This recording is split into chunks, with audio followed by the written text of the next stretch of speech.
Hi, everybody, and welcome to Spa Babies, presented by Stonestreet. I'm Dan Illman, along with Nicole Russo, and let's throw up the field for our Spa Baby race for Sunday, August the 25th. It's the $200,000 Funny Side Stakes, 3/4 of a mile for New York breds, carded as race number 9. It's a big field, Nicole, and the morning line favorite is the 10 Plex, already a graded stakes winner, unbeaten from 2 starts with Stonestreet connections from a sire and grandsire perspective. Yeah, Complexity, this year's leading freshman sire at this point, bred by Stonestreet. His sire, McLean's Music, raced by Stonestreet. And fun tie to the namesake of this race, McLean's Music by Distorted Humor. Of course, the sire of the great New York bred Funny Cide, who is honored with this race on a New York bred showcase day at Saratoga. Should be a wild race with a lot of speed and some promising New York breds in a full field. And we'll kick things off with the number 1, Smile and Say Cheese, who earned a very respectable Beyer speed figure in this race. It was a 73 in his career debut for Michael Maker over a wet track. Now, he was a little bit green, it looked like. He showed good speed. He was near the rail on the turn, seemed to lug out a bit on the turn, conceded the lead to favorite the Toner, who's also in this race, and then re-rallied and went right on by. Yeah, I thought he showed good gameness there, but as you pointed out, he did lug out a little bit on the turn. I think he'll have hopefully picked up a touch more professionalism from that debut effort as he is breaking from the inside here. Solimini, one of a couple of emerging sire sons of Stonestreet's 2-time horse of the year, Curlin. Solimini just bred to be a stallion, being by Curlin, and from the female family of Midshipman and Frosted and other useful sires. And he's been a very nice addition to the New York sire ranks. Luis Saez retains the mount on the 1, Smile and Say Cheese, and if he breaks quickly, I would expect some early speed. The number 2 is the Toner, who's back for more. He's started 6 times in his career. He's still a maiden, but he ran well when the beaten favorite against Smile and Say Cheese, and he ran well 2 starts back when beaten by Under Whose Radar. The question is, how much upside does he have? He has tactical speed. As you've seen, he's been through the auction ring 4 times, and he's by Stonestreet runner McLean's Music. Yeah, and McLean's Music does very well with his 2-year-olds. If on one hand, if you think experience counts, this colt certainly has it. 6 starts, 5 of those being on the board finishes. He has improved from a Beyer standpoint in his 2 outings at Saratoga. On the other hand, I hope that he's not starting to develop into sort of a career maiden here where he's running well, but just not getting the job done yet.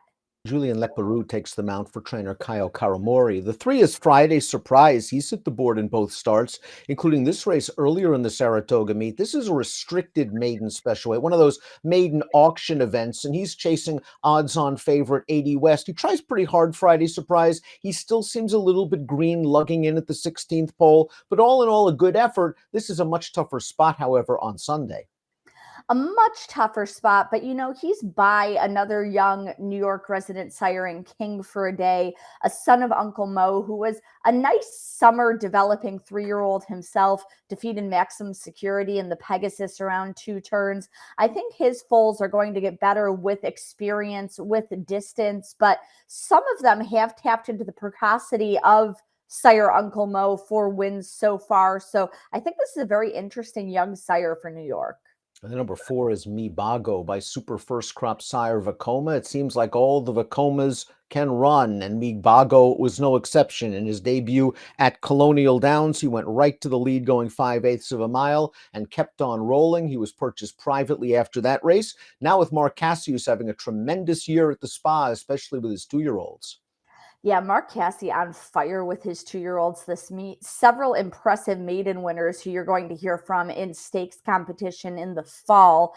Mibago, as you said, a private purchase, and by red hot freshman sire Vekoma, who leads the class by individual winners. They're all just rockets. And I think Vekoma over an Indian Charlie mare going to produce a very good physical with a lot of speed and athletic ability.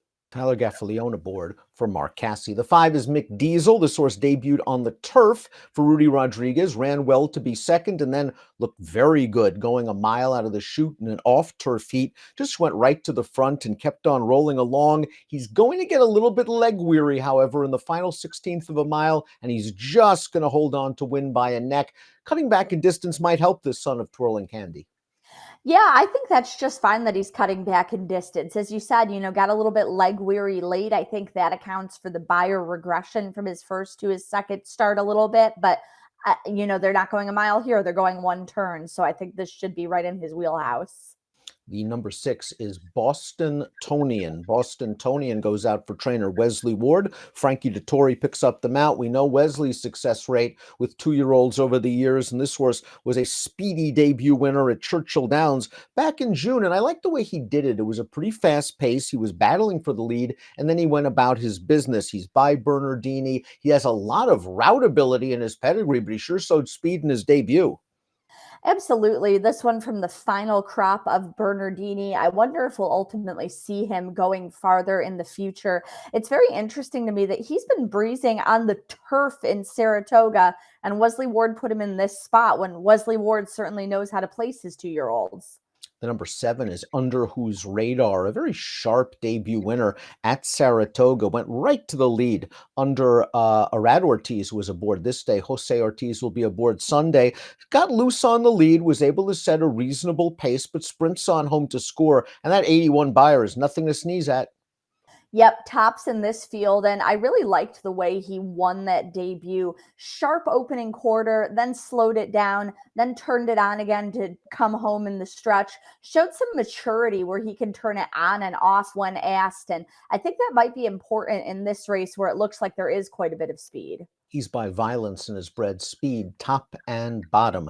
The number 8 is In the Chase. This is a son of Weekend Hideaway for trainer Carlos David. Here's his career debut back on July the 25th, and in similar fashion as Under Whose Radar, went to the lead, shook loose, rated the pace, and comes home nicely to score with a good buyer speed figure of 71. I think this outside post position is going to work for him. There are some other speeds to the inside, and he looks like a rateable sort that can sit just off of them. I think you hit the nail on the head. A nice post draw. And again, another horse that showed a lot of maturity, rationing his speed in that debut. Weekend Hideaway has very good 2-year old stats, his limited runners. And this horse comes from a very productive family, 4 winners from as many starters out of the dam.